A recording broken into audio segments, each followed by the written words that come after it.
시청자 여러분 안녕하십니까? 뉴스타트 1부 시작합니다. 최상병 순직 관련 수사를 이어가는 경찰이 오늘 진술이 엇갈리는 해병대 지휘부 2명을 함께 불러 대질 조사를 벌입니다. 상관의 수색 지시를 받았다는 주장과 그런 명령은 없었다는 반박이 엇갈리자 두 사람을 동시에 불러 진위를 가리겠다는 겁니다. 이윤재 기자가 보도합니다. 지난해 7월 최상병 순직 사고를 수사한 해병대 수사단장은 최초 조사 결과에서 모두 8명에게 업무상 과실치사 혐의를 적용했습니다. 현장을 지휘한 대대장은 물론이고 여단장, 사단장까지 포함된 겁니다. 하지만 이종섭 당시 국방부 장관 지시로 혐의 대상자는 대대장 2명으로 줄었습니다. 대대장보다 높은 상관들에게 최상병 사망과 관련한 혐의 사실을 특정할 수 없다는 겁니다. 임성근 전 사단장과 해병대 7여단장 역시 수색 지시를 하지 않았다는 주장을 반복했습니다. 심지어 제가 하지도 않는 수중 수색 지시를 제가 했다고 10개월째 주장하고 있습니다. 해병대 7대대장과 11대대장 입장은 다릅니다. 쉽게 말하면 명령 없이 움직이는 군대는 없다는 겁니다. 그러면서 사고 당시 7여단장이 사단장의 지시에 따라야 한다는 말을 전하는 전화 녹취를 공개하기도 했습니다. 그렇게 해라. 그 현장 지휘관 판단하에 예. 그렇게 하고 이게 정식으로 철수지는 네. 좀 상황이 애매해. 내가 뭐 사장님께 몇 번을 거기드렸는데 네, 알겠습니다. 첫날부터 뭐 알잖아. 대질 조사에 나서는 인물은 해병대 7여단장과 11대대장입니다. 상반된 주장을 하며 경찰 조사실에서 껄끄러운 만남을 하게 된 해병대 상관과 부하. 두 사람의 대질 조사에서 누구의 주장이 더 명확한 근거를 갖는지, 그에 따라 과실치사 혐의 대상은 누구까지 적용할 수 있을지 경찰 수사 결과에 관심이 쏠리고 있습니다. YTN 이윤재입니다. 윤석열 대통령이 야당 주도로 국회를 통과한 해병대원 특검법에 이번 주 거부권을 행사할 거란 관측이 많습니다. 실제 거부권을 행사하면 22대 국회를 앞둔 전국에 급속히 얼어붙을 걸로 보입니다. 나혜인 기자입니다.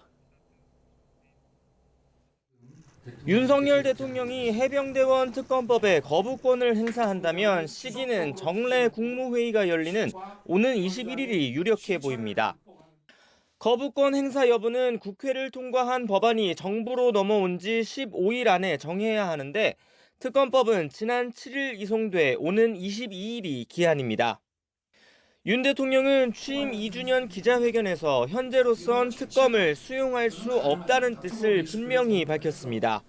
진행 중인 경찰과 공수처 수사를 먼저 지켜봐야 한다는 겁니다. 만약에 국민들께서 이거는 봐주기 의혹이 있다, 납득이 안 된다라고 하시면은 그때는 제가 특검하자고 먼저 주장을 하겠습니다. 국회엔 전운이 감돌고 있습니다. 여당은 야당에만 있는 특검 추천권 등 독소 조항 있는 법안에 거부권을 쓰는 건 헌법이 보장한 대통령의 정당한 권리라고 엄호하고 있습니다. 여야의 합의가 없는 일방적인 법안 통과는 대통령의 거부권 행사로 귀결되기도 합니다. 민주당의 독주로 이런 일이 반복되어 매우 안타깝게 생각합니다.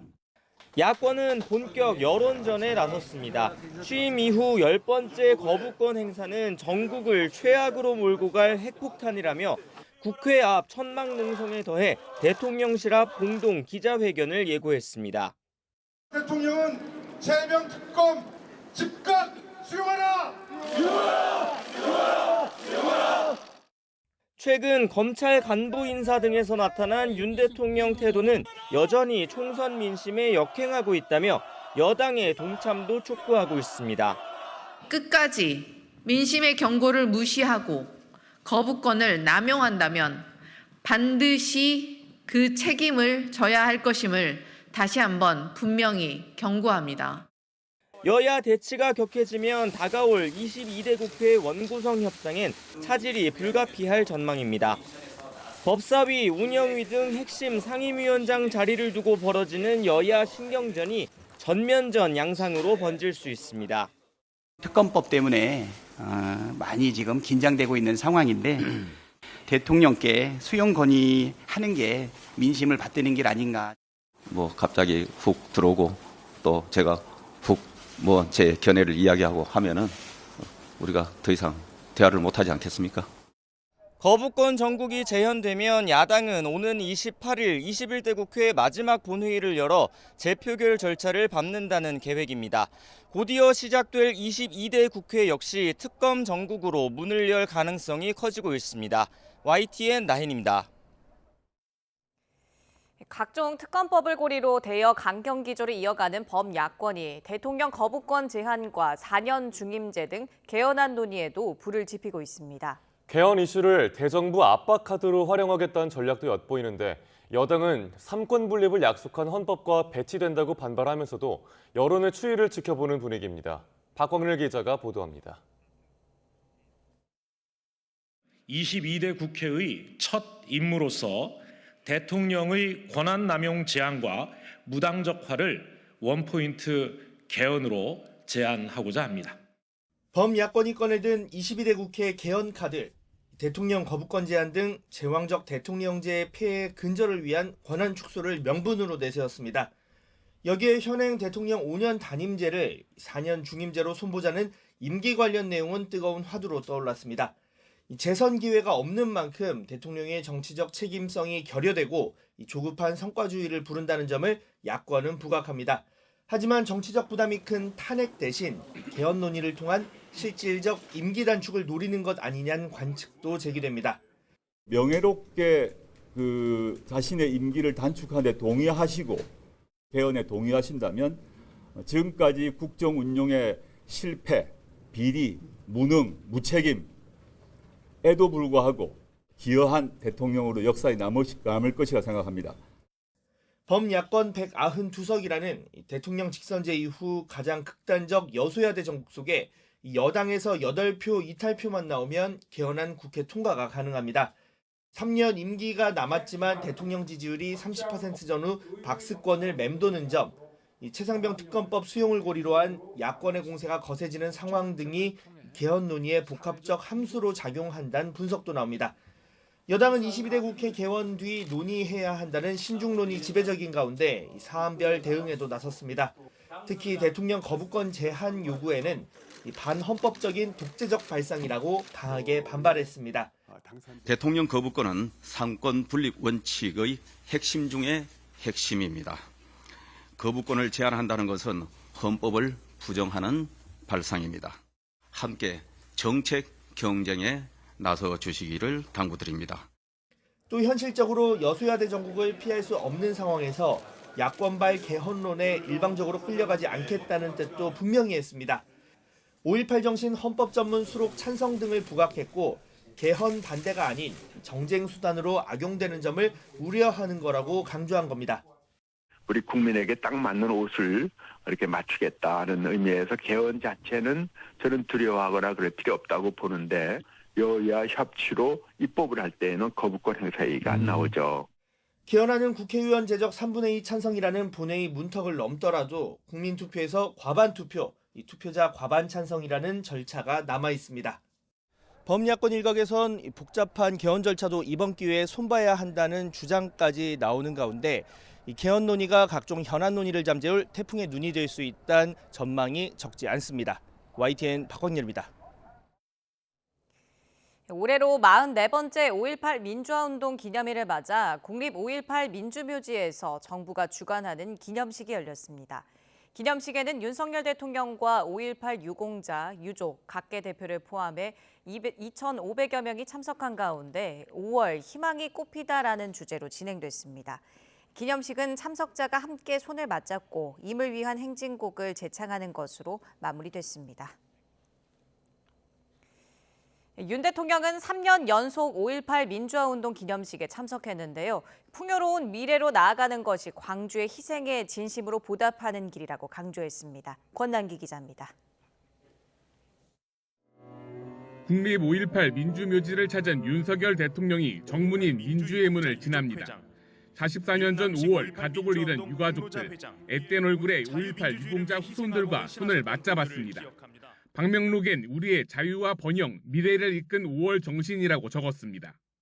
윤 대통령은 5분가량 기념사에서 5월 정신이 깊이 뿌리내리며 대한민국은 자유민주주의의 꽃을 활짝 피워냈다고 평가했습니다. 정치적 자유와 인권은 이제 세계 어느 나라와 비교해도 부족함이 없을 것입니다. 다만 경제적 불평등이나 양극화로 경제적 자유는 수많은 국민이 누리지 못하고 있다며 시대적 도전이라고 언급했습니다. 빠른 경제 성장으로 풍요로운 미래를 여는 것이 5월 정신을 올바로 계승하고 광주의 희생과 눈물에 진심으로 보답하는 길이라고 강조했습니다. 사회적 약자를 더욱 두텁게 보호하여 국민 모두가 행복한 서민과 중산층 중심 시대를 열어가야 합니다. 취임 뒤 첫 기념식에서 보수정당 출신 대통령으론 처음 임을 위한 행진곡을 불렀던 윤 대통령은 올해는 유족들과 잡은 손을 함께 흔들며 노래했습니다. 기념식 뒤엔 민주 묘지에 안장된 유공자 묘소를 참배했습니다. 그쪽으로 도망가고 숨겨주시고 식량 같은 것도 이렇게 몰라놓고. 윤 대통령은 취임 이후 한 번도 빠지지 않고 5.18 민주화운동 기념식을 찾았습니다. 현직 대통령이 재임 기간 3년 연속 참석한 것은 노무현 전 대통령에 이어 두 번째입니다. YTN 권남기입니다. 광주광역시는 윤석열 대통령이 5.18 민주화운동 44주년 기념사에서 5.18 정신의 헌법 전문 수록을 언급하지 않아 무척 아쉽다는 입장문을 냈습니다.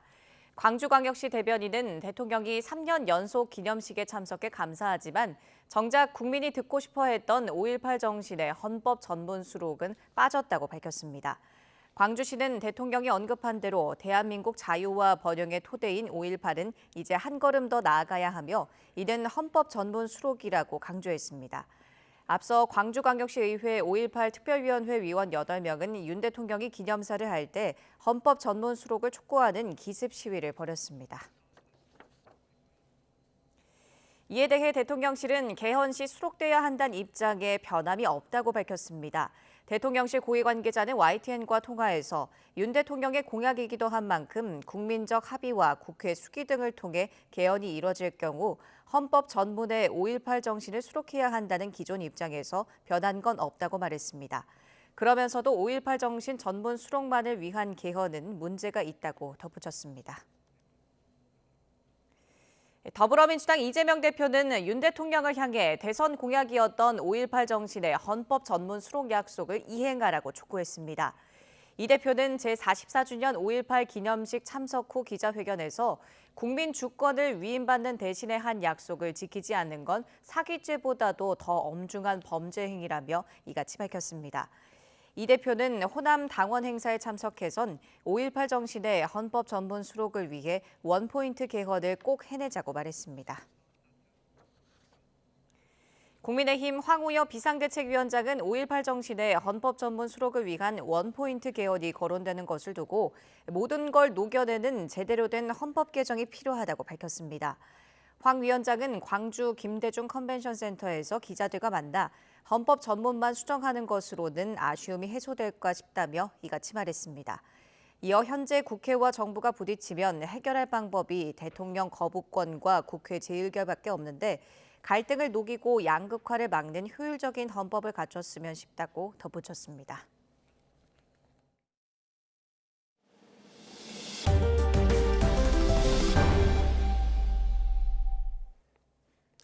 뺑소니 혐의를 받는 가수 김호중 씨가 대리기사를 이용해 귀가했다가 집에서 다시 나온 지 10분 만에 사고를 낸 걸로 파악됐습니다.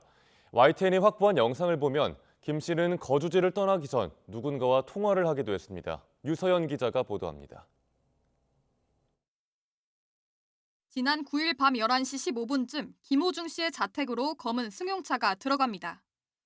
유흥업소 대리기사가 운전하던 차량으로 아내는 김 씨가 타고 있었습니다. 주차장 입구로 모습을 드러낸 김 씨, 누군가와 통화하는 듯 하더니 흰색 SUV를 타고 건물을 빠져나와 어디론가 사라집니다. 유흥업소에 들렀다가 귀가했던 김 씨가 차를 몰고 다시 집을 나서는 장면입니다. 직접 운전대를 잡은 김 씨는 밤 11시 44분쯤 서울 압구정 도로에서 마주오던 택시를 들이받았습니다. 집을 나선 지 10분 만이었습니다. 이후 김 씨의 매니저가 대신 경찰에 자수했고 그 사이 김 씨는 15km 넘게 떨어진 경기도 숙박업소로 이동했습니다.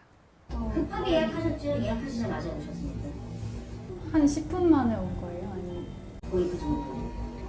김 씨는 사고 직후 달아나 묵었던 경기 구리시 한 호텔 인근 편의점에서 누군가와 함께 캔 맥주를 구입했습니다. 사고 후 심각한 공황을 겪었다는 주장과 달리 헤어나게 술을 사는 모습이 포착된 겁니다. 경찰은 김 씨가 사고 전 들른 유흥업소를 압수수색하고 래퍼 출신 유명 가수 등 술자리 동석자를 상대로 조사를 이어가면서 사실관계 확인을 위한 증거 확보에 주력하고 있습니다. 국립과학수사연구원도 김 씨가 사고 전 술을 마신 것 같다는 감정 결과를 내놨습니다. 사고 후 소변 채취까지 20시간 정도 지난 것에 비춰볼 때 기준치 이상의 음주 대사체가 검출됐고 사고 전 음주가 있었을 것으로 판단된다는 겁니다. 이제껏 김 씨 측은 콘서트를 앞두고 있어서 술은 마시지 않았다고 주장해왔습니다. 하지만 운전자 바꿔치기에 더해 블랙박스 메모리 카드가 사라지는 등 석연치 않은 부분들이 드러난 만큼 경찰은 소속사의 조직적 은폐 가능성이 있다고 보고 관계자들을 입건하는 등 수사를 확대하고 있습니다. YTN 유서연입니다. 음주 뺑소니 혐의를 받는 가수 김호중 씨가 경남 창원에서 열리는 전국 순회 공연을 예정대로 강행했습니다. 이번 공연은 김 씨가 뺑소니 사고를 일으킨 뒤 처음 공식 무대에 서는 자리로 논란에도 불구하고 팬 수천 명이 몰려 공연을 관람했습니다. 하지만 일부 팬들은 표 환불을 요구하기도 했고 공연 강행에 대한 비판 여론도 높은 상황입니다. 창원 공연은 오늘까지로 다음 달 1일과 2일에는 경북 김천에서 순회 공연이 열립니다. 싱가포르에서 출발해 인천에 도착할 예정이던 여객기가 정비 문제로 탑승이 지연되다가 결항해 승객 수백 명이 현지에서 발이 묶였습니다. 또 부산에선 골목길에서 운행 중이던 승용차가 보행자 3명을 치는 사고가 발생했습니다. 주말 사건 사고 이성우 기자가 정리했습니다. 승객들이 비행기 탑승구 주변에서 탑승을 기다리고 있습니다. 싱가포르 창이 국제공항을 출발해 인천에 도착할 예정이던 TA항공 비행편이 5시간 넘게 정비 문제로 탑승이 지연된 겁니다. 하지만 결국 안전상의 이유로 비행편은 결항했고 승객 수백 명이 현지 공항에서 발이 묶였습니다. 출발 시간이 다 됐는데도 탑승을 안 시키다가 항공기 기술적 문제로 지연된다는 방송을 들었고요. 몇 시간 뒤에 엔진을 시험 가동한다는 방송이 나오고 출발 시간 4시간쯤 뒤에 되어야 결항되었다는 방송이 나왔습니다. 항공사 측은 승객들을 인근 호텔에 머물도록 안내한 가운데 대체 항공편을 마련했습니다. 오후 2시 4분쯤에는 강원도 삼척시 원더급의 화력발전소에서 컨베이어 벨트에 불이 났습니다. 불이 나자 소방당국은 장비 15대와 인력 40여 명을 동원해 진화 작업을 벌였고 다행히 인명피해는 발생하지 않았습니다. 소방당국은 컨베이어 벨트 환기시설 주변 부분에서 불이 난 것으로 보고 있습니다. 앞서 오전 9시쯤에는 부산시 연제구 연산동의 골목에서 65살 남성이 몰던 차가 보행자 3명을 치는 사고가 났습니다. 이 사고로 30대 남성 등 3명과 운전자 등 모두 4명이 다쳐 병원에서 치료를 받고 있습니다. 강원도 행성군 영동고속도로 강릉 방향 둔내 나들목 인근에선 승용차가 사고 수습으로 정차했던 순찰차를 들이받았습니다. 다행히 경찰관들은 사고 수습을 위해 순찰차에서 내려 다치지는 않았지만 운전자 30대 A씨가 다쳐 병원으로 이송됐습니다. 경찰은 A씨가 졸음 운전을 하다가 사고를 낸 것으로 보고 있습니다. YTN 이성우입니다. 어제 저녁 7시 10분쯤 강원도 횡성군 안흥면 영동고속도로 횡성휴게소 안에서 승용차 한 대가 다른 차량 3대를 잇따라 들이받은 뒤 인근 임야로 돌진하는 사고가 났습니다. 승용차에 탔던 60대 여성이 심정지 상태로 병원으로 이송됐지만 숨졌고 승용차 운전자 등 4명이 경상을 입어 병원으로 옮겨졌습니다. 경찰은 승용차가 속도 제어를 하지 못하면서 휴게소 내 주유소 등에 멈춰있던 다른 차량을 잇따라 추돌한 걸로 보고 정확한 사고 경위를 조사하고 있습니다. 어젯밤 8시 20분쯤엔 전북 전주시 완산구 용복동 한 교차로에서 25인승 통학용 미니버스가 승용차와 충돌했습니다. 이 사고로 70대 버스 운전자와 50대 승용차 운전자가 크게 다쳤고 버스에 타고 있던 대학생 10명도 경상을 입어 병원으로 옮겨졌습니다. 이들은 전주 지역 한 대학교 탁구 동호회 회원들로 탁구대회 행사에 다녀오던 중인 걸로 파악됐습니다. 경찰은 삼거리 교차로에서 승용차와 버스가 충돌하면서 사고가 발생한 걸로 보고 속도와 신호 위반 여부 등 정확한 경위를 조사하고 있습니다. 최근 단행된 대규모 검찰 고위직 인사에 이어 법무부가 일선 차장 부장검사급 인사에도 속도를 내고 있습니다. 이르면 다음 주 중반쯤 이뤄질 걸로 보이는데 김건희 여사 관련 사건을 맡은 일선 수사팀 교체 여부에 따라 파장이 다시 일어날 수도 있습니다. 보도에 홍민기 기자입니다.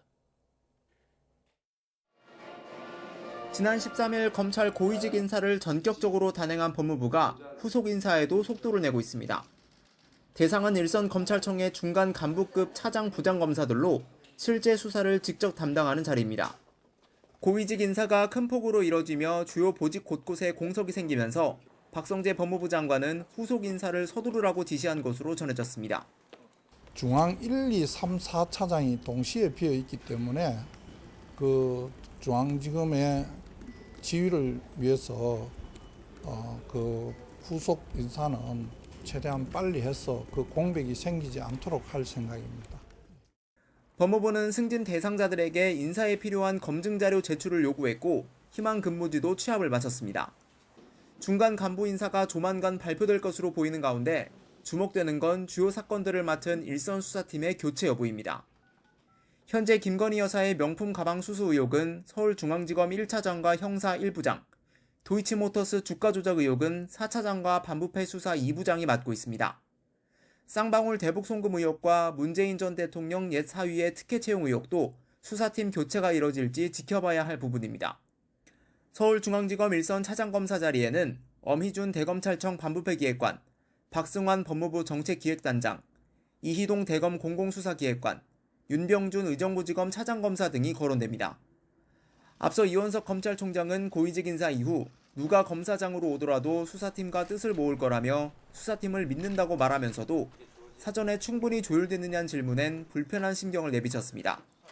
어제 단행된 검사장 인사는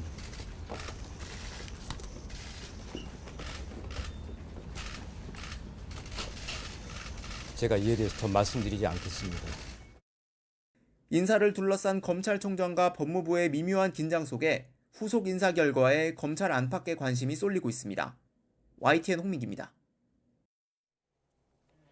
하이브와 민희진 어도 대표 간 법적 분쟁이 이어지는 가운데 뉴진스 멤버 전원이 각각 법원에 탄원서를 제출한 걸로 확인됐습니다. 법조계에 따르면 뉴진스 멤버 5명은 민 대표가 낸 의결권 행사 금지 가처분 신청 신문 기일이 열린 지난 17일 재판부에 탄원서를 냈습니다.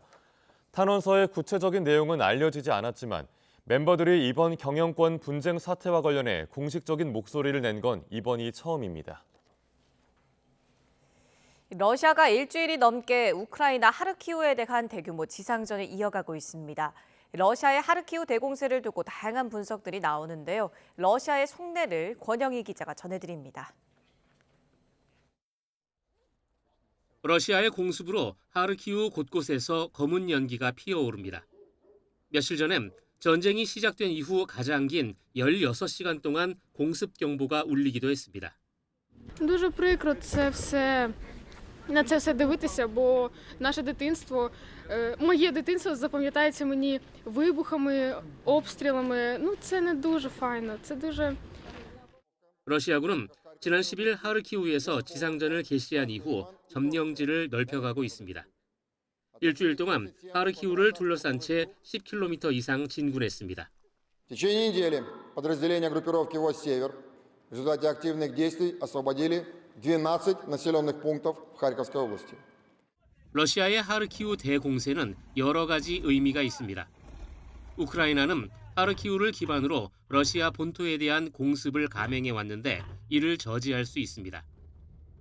동남부 도네츠크 전선에 집중된 우크라이나 병력을 분산하려는 의도도 있습니다. 러시아는 일단 대외적으로 하르키우를 점령할 계획은 없다고 밝혔습니다. Говорил публично, что если это будет продолжаться, мы вынуждены будем создать зону безопасности, санитарную зону. Вот мы это и делаем. Что касается Харькова, то таких планов на сегодняшний день. 서방 군사 전문가들도 러시아 병력 규모나 군수 물자 수준 등을 볼 때 하르키우 점령 가능성은 크지 않다고 봅니다.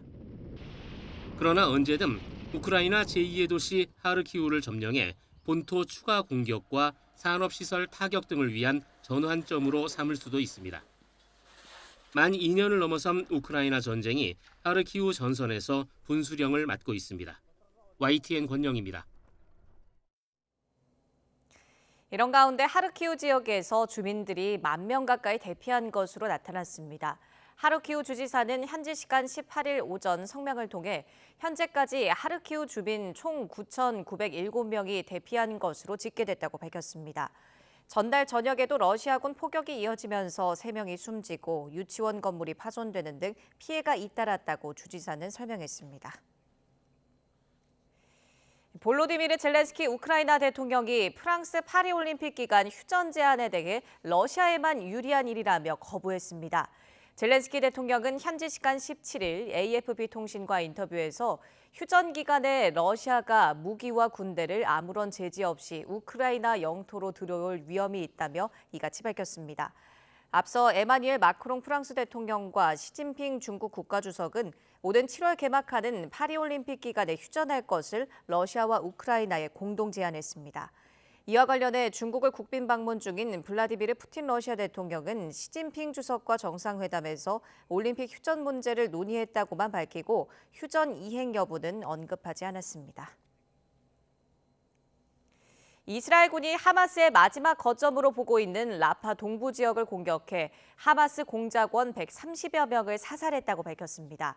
이스라엘군은 라파에서 하마스 무장대원이 총을 쏜 지역을 급습했다며 테러 공작원 50여 명을 제거하고 하마스 시설 약 100곳을 무너뜨렸다고 발표했습니다. 또 같은 지역에서 작전 중인 이스라엘군이 테러 공작원 80여 명을 사살했으며 라파 동부 지역에서 지하 터널도 찾아냈다고 덧붙였습니다.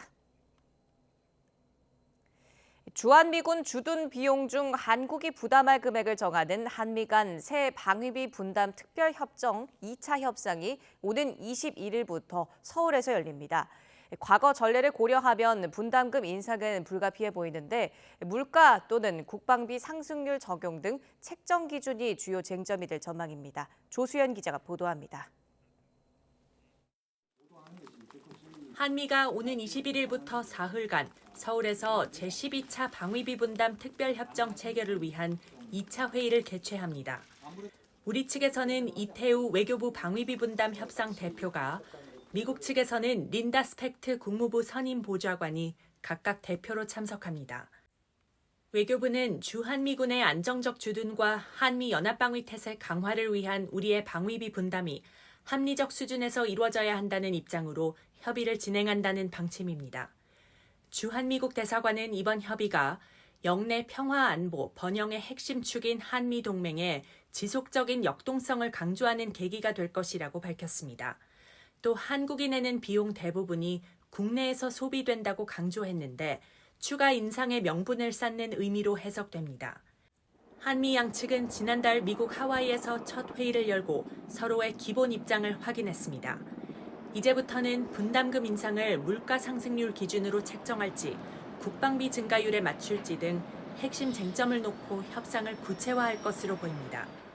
1차 협상은 상견례 수준이었는데 2차 협상은 그래도 나름대로 협상의 틀을 좀 잡는 그런 노력을 기울이지 않을까 싶은데요. 미국 대선이라는 그런 변수도 있고 보다 본격적인 협상을 하려면 조금 더 두어 차례 더 만나야 되지 않을까 그렇게 판단하고 있습니다.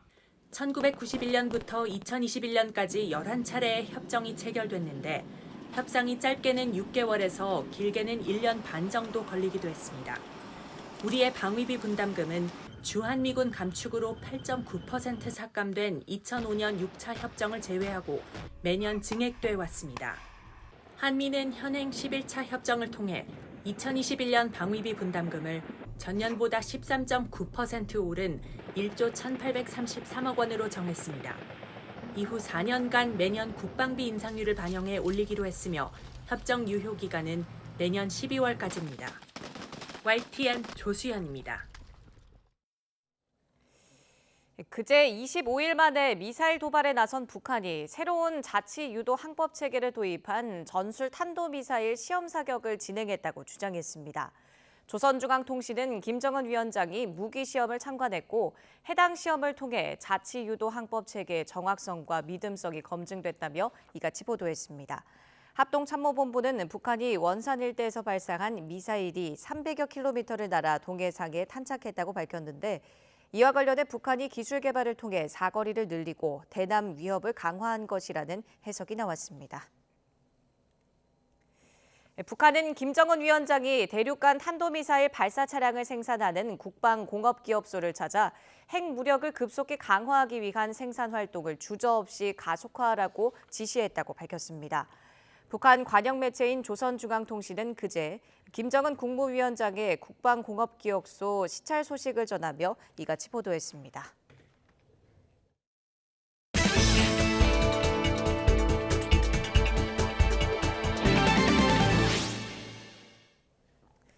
동물의 장기를 사람에게 이식하는 이종 이식 연구는 거의 100년 넘게 진행돼 왔습니다. 최근 들어서 성과가 나타나곤 있지만 완전한 성공까지는 아직 갈 길이 멀어 보입니다. 최소라 기자의 보도입니다. 다른 동물의 장기를 사람에게 이식하는 실험은 1900년대 초반부터 시작됐습니다. 주로 돼지나 원숭이의 장기를 이용했는데 환자 대부분은 수술 후 몇 시간 만에 면역 거부 반응이 일어나 사망했습니다. 거부 반응을 없앨 수 있었던 건 2012년 개발된 크리스퍼-카스9 유전자 가위 덕분이었습니다. 미국 한 기업은 유전자 가위로 거부 반응 문제를 해결한 돼지를 생산하는 데 성공했습니다. 돼지 유전자 가운데 사람 면역계에서 거부 반응을 일으키는 유전자 3개는 빼고 사람 유전자 6개를 집어넣었습니다. 신체가 사람 장기로 인식해 공격하지 않게 만든 겁니다. 이렇게 만들어진 유전자 편집 돼지의 심장은 2022년 1월 살아있는 사람에게 처음으로 이식됐습니다. 이식 초반에는 거부 반응이 나타나지 않았지만 결국 이 환자는 수술 2달 만에 사망했습니다. 유력한 사인은 돼지 레트로바이러스로 수술 20일 후 환자의 몸에서 검출된 뒤 사망 전까지 수치가 상승한 겁니다. 이를 해결하기 위해 또 다른 회사는 유전자 가위로 돼지 레트로바이러스를 제거하는 기술을 개발했습니다. 이렇게 만들어진 유전자 편집 돼지의 신장을 지난 3월 살아있는 사람에게 이식했지만 환자는 2달을 채 넘기지 못했습니다. Right, so we do things looking at the transgene expression. Do we see any porcine pathogens? That's another question. Was there any kind of infection or disease? And from what we can tell, there has not been. The pathogen profile has been very clean. 면역 거부 반응부터 치명적인 바이러스 문제까지 단계마다 새롭게 나타나는 문제로 아직 완전한 성공 사례가 나오지 않은 이종 이식. 전문가들은 최근 몇 년 사이 이종 이식 관련 연구가 빠르게 발전한 만큼 임상 연구 규모를 늘려야 한다고 강조했습니다. YTN 사이언스 최소라입니다. 마늘은 종자가 생산되지 않아 마늘 쪽을 씨마늘로 사용합니다. 경남 농업기술원이 이 씨 마늘을 배양하는 방법으로 생산량을 크게 늘렸다고 하는데요. 농가에 도움이 될 전망입니다. 박종혁 기자입니다. 연구원들이 현미경을 이용해 마늘 생장점에서 조직을 추출합니다. 추출한 조직을 배양해 종구라고 부르는 작은 씨 마늘을 만들어냅니다. 이렇게 만든 씨 마늘로 재배했더니 생산량이 30%에서 40%까지 늘었습니다. 마늘 생장점 조직 배양법으로 우량 씨 마늘을 만든 겁니다. 조직 배양을 통하여 바이러스 밀도가 낮은 우량 종구를 생산하여 보급함으로써 농가 생산성과 소득 향상을 도모하고자 마늘은 대부분 종자가 생산되지 않아 농가에선 보통 마늘 쪽을 씨 마늘로 사용합니다. 문제는 씨 마늘 비용이 마늘 재배 비용의 30% 이상 차지한다는 점입니다. 또 같은 마늘을 계속 씨 마늘로 사용하다 보니 바이러스에도 약해져 생산량도 줄게 됩니다. 우량 씨 마늘이 이런 문제를 해결한 겁니다. 농가에선 이런 우량 씨 마늘의 보급이 확대되길 바라고 있습니다. 품질이 월등히 좋기 때문에 이 우량 종구 보급 사업을 널리 좀 알려가지고 우리 창녕 지역뿐 아니라 다른 지역에도 많이 알려서 국내 마늘 재배 면적은 24,700헥타르가량이고 경남은 이 가운데 30%가량을 차지합니다. 올해 우량 씨 마늘이 보급된 경남 지역의 재배 면적은 600헥타르 정도. 경남 농업기술원은 경남 지역을 중심으로 우량 씨 마늘 보급을 확대한다는 계획입니다. YTN 박정혁입니다. 피카소가 질투했다는 프랑스 천재 화가 베르나르 비페 회고전이 한국을 찾았습니다. 국내선 비교적 드물게 소개됐던 북유럽 미술 작품을 볼 수 있는 전시회에도 관람객들의 발길이 이어지고 있습니다. 화제 전시 김정아 기자가 전해드립니다.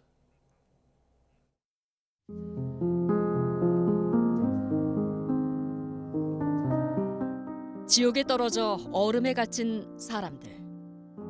프랑스를 구하라는 계시를 듣는 잔다르크. 폭 4m 캔버스에 옮겨진 비페 작품들이 공간을 압도합니다. 날카로운 직선이 많이 사용된 비페 작품들에선 2차 세계대전과 함께 유년 시절을 보낸 불안한 공기가 감지됩니다. 천재적 미술가의 잘생긴 외모, 젊은 시절 부와 명예를 모두 얻었지만 스스로 그린 자화상마저 비페의 그림에 자주 등장하는 광대의 모습과 닮아 있습니다. 채 사람들이 원하는 모습을 보여야 하는 광대가 본인 스스로라고 생각을 했거든요. 그래서 광대를 그릴 때 광대 분장을 하고 거울을 보면서 그리기도 했었어요. 그래서 곧 광대 시리즈는 베르나르 비페 본인의 자화상 시리즈로 봐주셔도 됩니다. 아내 아나벨 그림에 이르러서 확 달라진 화풍. 서로가 영혼의 안식처로 의지했던 만큼 한결 예쁘고 편안해졌습니다. 가수이자 작가였던 아나벨을 위해 비페는 책과 음반의 커버를 직접 그려주기도 했습니다. 말년 파킨슨병에 손을 떨면서도 그림을 놓지 않았던 비페는 생전에 8천여 점의 그림을 남길 만큼 다작 작가로도 유명합니다. 실제로 단 2점을 제외하고 이번에 전시된 120여 점 모두가 국내에서 처음 선보이는 작품입니다. 습기를 머금은 대지 위, 살아 움직일 것 같은 여우 가족의 행복한 하루가 지나갑니다. 스웨덴 국립미술관에서 가장 인기 있는 한나 파울리의 아침 식사 시간은 여성 작가 특유의 섬세함으로 식탁 위 햇살, 바람 소리까지 생동감 넘치게 담아냈습니다. 스웨덴을 포함한 북유럽 미술의 근대화가 시작된 시점을 주목한 이번 전시회에는 가족의 단란함이 느껴지는 그림들이 특히 많습니다. 의도적으로 나라에서 어떤 국가나 스웨덴의 정체성 이런 뿌리를 많이 강조를 했었는데요. 그래서 그때 집이라는 모티프가 그러한 이제 정신을 표현하기 위해 아주 적합했기 때문에 스웨덴, 노르웨이, 덴마크의 대표적 작품들을 따라가다 보면 북유럽 미술의 화풍으로 여겨지는 민족 낭만주의 흐름을 한껏 느낄 수 있습니다. YTN 김정아입니다. 프랑스에서도 와인과 미식으로 이름난 디종에서 우리 음식을 알리는 박람회가 열렸습니다. 프랑스에 부는 한식 열풍을 보여주듯 한식 요리 수업 티켓이 금세 매진되고 또 하루 만에 방문객 6천여 명이 다녀가는 등 관심이 뜨거웠다고 합니다. 현장으로 함께 가보시죠. 갖은 신선한 나물에 고추장을 쓱쓱 비비자 먹음직스런 비빔밥이 완성됩니다. 한국 대표 건강식 김치도 직접 만들어 봅니다. 프랑스 디종에서 한국 음식 문화를 소개하는 한국 주간 행사가 열렸습니다. C'est le côté familial. La présentation du bibimbap, c'était quelque chose avec les restes de la maison, de la semaine, et on fait quelque chose qu'on partage ensemble. Et ça, je trouve que c'est sympa. Voilà, où j'ai découvert que mon palais n'était pas habitué aux épices, que j'allais devoir l'initier. 와인의 도시이자 음식 문화가 발달해 미식의 고장이라고도 불리는 디종. 2년 전 이곳에 미식 와인 센터가 들어선 이후 해마다 미식 박람회가 열리고 있는데 올해 처음으로 디종 한불문화예술협회가 한국 음식을 알리는 황금의 땅 대한민국 행사를 열었습니다. 행사가 열리는 5일 동안 주최 측이 예상한 방문객은 6천여 명. 하지만 한식에 많은 관심이 쏟아지면서 방문객은 단 하루 만에 6천 명을 돌파한 것으로 추산됩니다. qu'en accueillant votre pays, nous aurions encore davantage de visiteurs. C'est ce qui se passe. Vous pouvez aller voir les stands coréens, ils n'ont bientôt plus rien à proposer parce que tout le monde s'est passionné pour votre artisanat. 특히 60명 정원으로 준비한 한식 수업은 예약을 시작한 지 단 하루 만에 매진되고 관련 문의가 폭발했을 정도입니다. 한 상을 10명씩 지금 6번에 걸쳐서 지금 받았습니다. 그런데 정말 하루 만에 모두 동이 나서 이렇게 많은 문의 전화를 받는 것이 처음이라고 합니다. 2년 만에. 그래서 다음 기회에는 더 많은 한국 음식 아틀리에를 준비하도록 하겠습니다. 올해 처음으로 열린 한국 주간 행사엔 전라남도 유럽 사무소도 함께해 지역 특산물 등을 소개했습니다. 디종 한글학교와 프랑스 입양인협회도 한국 전통 문화를 알리는 데 동참했습니다. 한류팬을 대상으로 열려온 기존 한국 축제와 다르게 한국을 잘 모르던 디종 시민들과 세계 각국에서 온 관광객을 대상으로 우리 문화를 알렸다는 점에서 의미가 남달랐습니다. On avait entendu parler par-ci par-là, vite fait, mais pas plus que ça. Oui, très intéressant. Oui, c'est une activité calme et j'aime bien. 뜨거운 호응을 받으며 성황리에 마무리된 디종 한식 주간 행사. 한식의 인기가 가시적으로 증명된 만큼 내년에는 더 큰 규모로 디종 시민들을 위한 행사를 준비할 계획입니다. 최근 충북 청주의 한 전통시장 주변에 불이 났는데 당시 인근 상인들이 초기 진압에 나서 큰 화재로 번지지는 않았습니다. 하지만 몸을 아끼지 않고 진화를 하다가 다친 한 상인은 보험 적용조차 받지 못한 채 치료비만 고스란히 떠안을 처지에 놓였습니다. HCN 충북방송 박종혁 기자입니다. 청주의 한 전통시장 주변으로 회색 연기가 짙게 깔립니다. 불이 나자 인근 상인들이 우왕좌왕하는 사이 앞치마를 두른 한 남성이 소방호스를 끌어당겨 물을 뿌립니다. 이 모습을 본 또 다른 상인들도 힘을 보태 발빠르게 진화에 나섭니다. 불이 난 곳 주변엔 부탄가스와 낙하 등 인화성 물질이 있어 자칫 대형 화재로 이어질 뻔한 상황. 이거 다 연결했는데도 벌써 뒤로 불이 붙기 시작했어요. 요 뒤에는 만물상 그 부탄가스 창고랑 상상해. 저는 알고 있죠. 화면 속 소방호스를 들고 불길로 뛰어든 남성은 시장에서 5년째 반찬 등을 팔고 있는 55살 조용우 씨. 소방차가 도착한 뒤에야 소방호스를 내려놓은 그는 그제야 화재 진압 과정에서 유리 파편에 찔리고 화상을 입은 사실을 알게 됐습니다. 정신없는 화재 현장에서도 당황하지 않던 그였지만 건강보험 적용이 어려워 치료비만 80만 원을 부담해야 한다는 병원 직원의 안내에 당황할 수밖에 없었다고 말합니다. 상해 입은 건데 제 의료보험으로만 좀 치료해 주시면 되는데 그게 안 되는 그런 게 이렇게 좀 어떻게 보면 법에 좀 약간 그런 부분이 있네요. 다시는 나가지 말라고. 다시는 저런 데 가지 말라고. 각서 썼어요, 각서. 위험을 무릅쓰고 불길에 뛰어들었지만 보상은커녕 상처만 입게 된 의인. 건강보험공단 측은 우선 건강보험을 적용한 뒤 조 씨에 대한 구상권 청구 여부를 검토하고 있습니다. HCN 뉴스 박종혁입니다. 우리 정부가 올해 들어 기업 가치 제고와 자본시장 활성화를 위해 밸류업 프로그램에 공을 들이고 있지만 아직 이렇다 할 성과는 나오지 않고 있습니다. 일본과 중국 증시가 밸류업 프로그램을 잘 정착시켜 시장이 활성화되는 것과는 대조적입니다. 왜 이런 차이가 나는 건지 류환웅 기자가 취재했습니다. 한중일 3국의 올해 들어 증시 성적표는 너무 대조적입니다. 홍콩 항생지수는 올 초 하락세로 시작했지만 점차 우상향하다 연초 대비 14% 상승해 있고 일본 니케이 지수는 4만 선 돌파 후 잠시 주춤하고 있지만 그래도 연초 대비 15% 오른 모습입니다.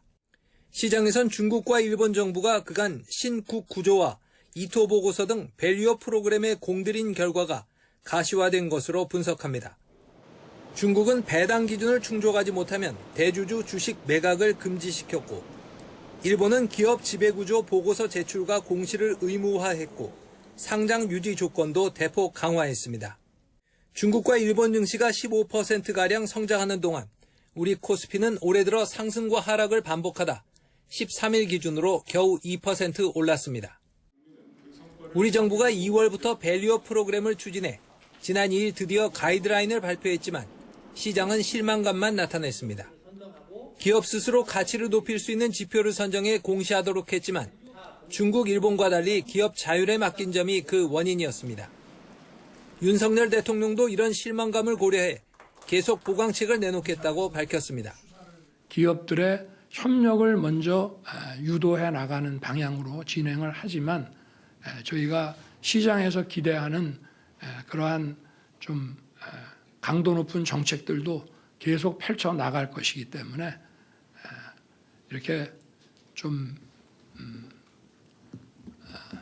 조금 기다려 주시면은 반도체와 IT 제품을 중심으로 수출이 살아나고 밸류업 프로그램 기대 때문에 외국인 투자 자금이 증가하는 것은 그나마 반가운 현상입니다. 올해 들어 4월까지 국내 주식에 투자한 외국인 자금은 이미 지난해 전체 금액의 1.7배로 불어난 상태입니다. 일본이 한 5년에서 10년 우리보다 거버넌스 개혁이 앞서 있기 때문에 한국 혼자 남아있는 것은 불가능하다. 이제 이런 생각을 외국 투자가가 해서 결국은 한국 기업들도 떠밀려서 어느 정도의 개혁은 하지 않을까 이제 그런 생각은 합니다. 물론 밸류업 프로그램의 목적은 증시 부양만이 아니라 기업의 성장과 그것을 통한 국가 경제의 발전에 있습니다.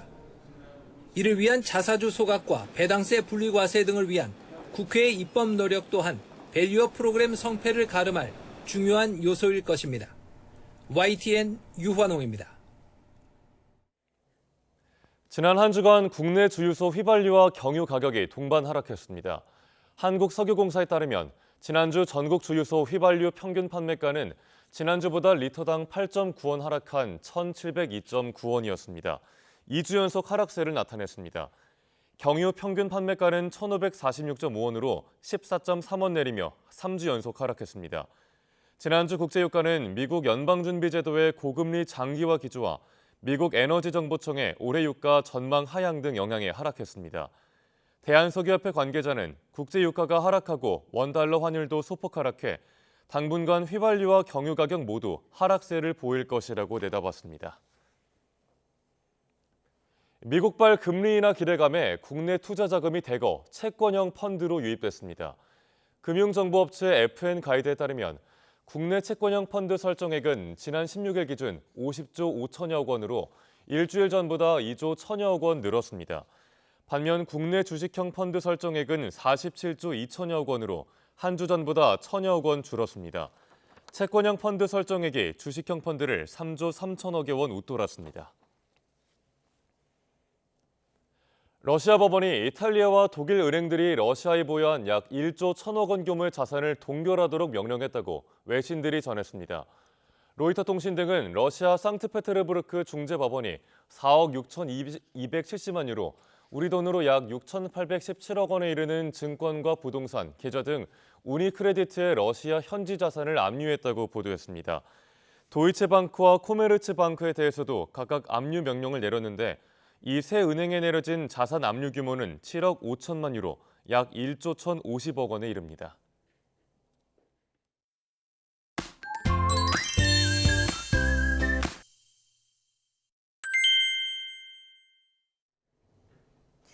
오늘도 초여름 더위가 이어집니다. 오늘 서울의 낮 기온은 28도, 그리고 대구는 31도로 어제보다 더 덥겠는데요. 일교차가 15도 안팎까지 크게 벌어지니까 겉옷 꼭 챙기시길 바랍니다. 중부지방은 아침 9시 정도까지 안개가 끼겠습니다. 안전운전도 해주시길 바랍니다. 오늘도 자외선과 오존이 강하겠고요. 제주 산간과 동쪽 지방은 건조한 날씨가 이어집니다. 불조심 해주시길 바랍니다. 현재 기온 살펴보겠습니다. 서울이 16.2도, 청주 16.8도, 대구가 14.6도고요. 낮 기온은 서울이 28도, 청주가 30도, 안동도 30도까지 오를 것으로 보입니다. 날씨였습니다. 뉴스타트 1부 마칩니다. 잠시 후 5시 50분 2부에서 뵙겠습니다.